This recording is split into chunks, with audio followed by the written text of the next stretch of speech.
Bonsoir la famille, comment est-ce que vous allez? Je sais que tout le monde se porte bien, d'accord, sinon chez moi ça va.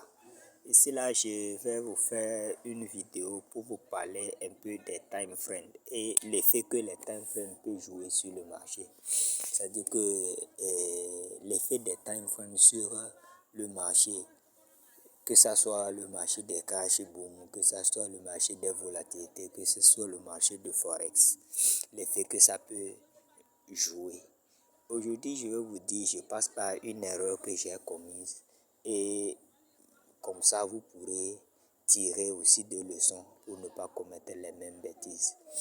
Regardez ici, j'avais fait des analyses. Ces positions-là, les positions que vous êtes en train de voir en bas là, ça fait banalement 3 jours. Ça, je suis en train de traîner dans les moins $200.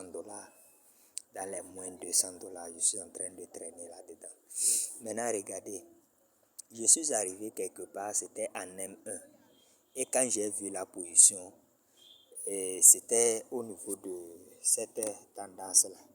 C'était au niveau de cette tendance. Et j'étais en train de voir que manière dont les petites bougies là se sont alignées là, au moins j'aurai un spec qui va monter ici et je vais rentrer en gain, couper avant que la tendance va continuer son parcours.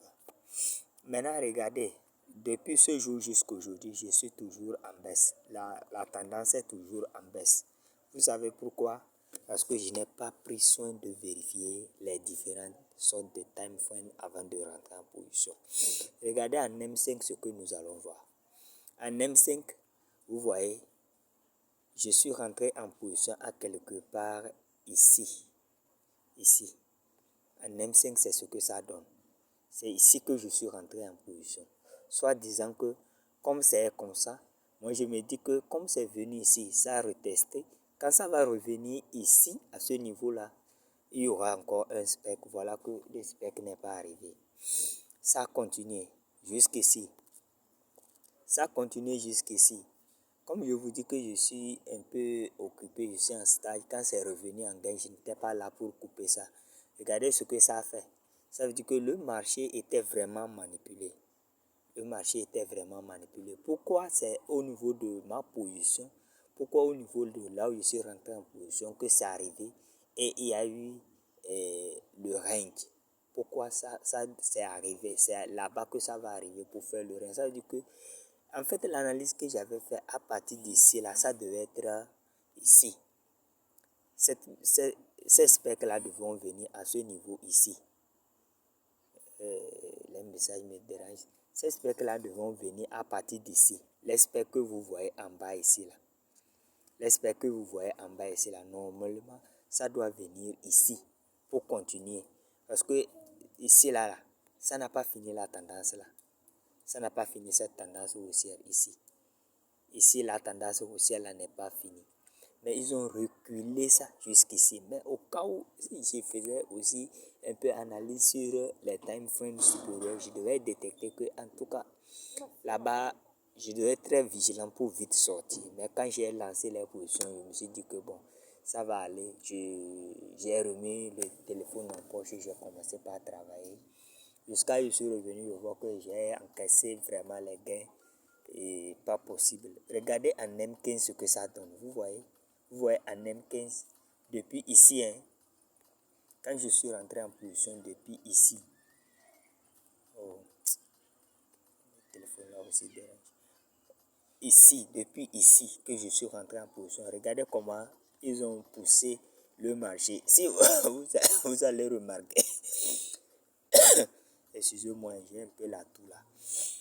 Donc, si vous allez remarquer à partir d'ici, les specs, regarde comment les specs sont alignés.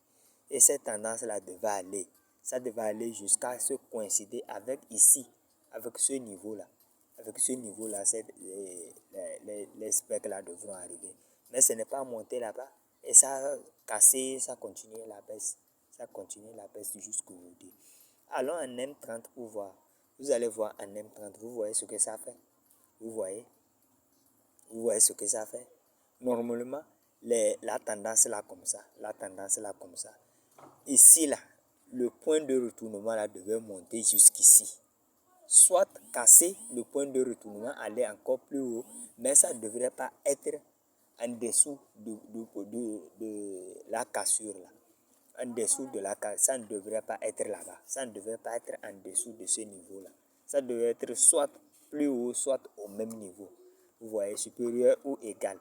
Donc c'est ça. Si je vais en H1 maintenant, non, j'étais en H1 déjà. Hein. Ok. Si je vais en H1, vous allez remarquer que c'est la même chose.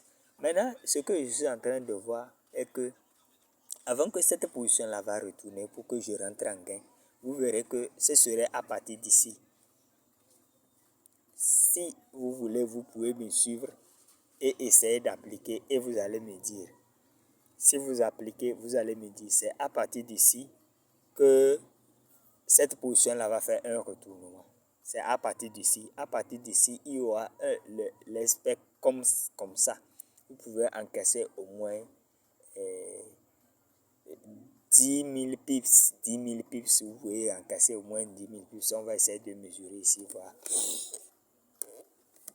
On va essayer de mesurer ici pour voir. Ici. Ok. Ok, on va voir.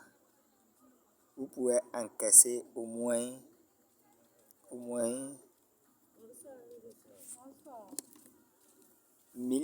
1216 pips.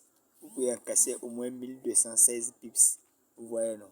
Donc, vous allez faire des analyses là avec moi. Si vous pensez que je mens, vous pouvez placer les ordres limites à ce niveau et vous allez voir comment le marché va faire un retournement. Maintenant, je reviens côté indicateur. Vous voyez, mon indicateur rouge m'indique que pour que ça se fasse un retournement, il faut que l'indicateur bleu ciel, le bleu ciel et le rouge vont se croiser. Mais quand je vais en M1, c'est pourquoi je vous ai dit toujours, vous voyez que l'indicateur bleu ciel et l'indicateur rouge se sont déjà croisés. Or que ce que ça est en train de me montrer là, c'est un faux signal comme ça. Si vous vous limitez en M1 que vous rentrez en position, vous serez déçu. Vous allez voir que vous allez faire le bail, mais le bail va prendre le temps avant de prendre la hausse. Donc c'est en quelque sorte comme ça que vous devez faire des analyses avant de pouvoir rentrer en position. Ne rentrez pas en position parce qu'il faut rentrer en position. Ok, et je vous remercie. Si vous avez des questions sur cette vidéo là, vous pouvez les poser et je vais essayer de faire les captures d'écran ou bien les petites vidéos pour vous éclaircir. Sinon, bon, la vidéo serait trop longue. On doit s'arrêter ici. Je vous remercie tous.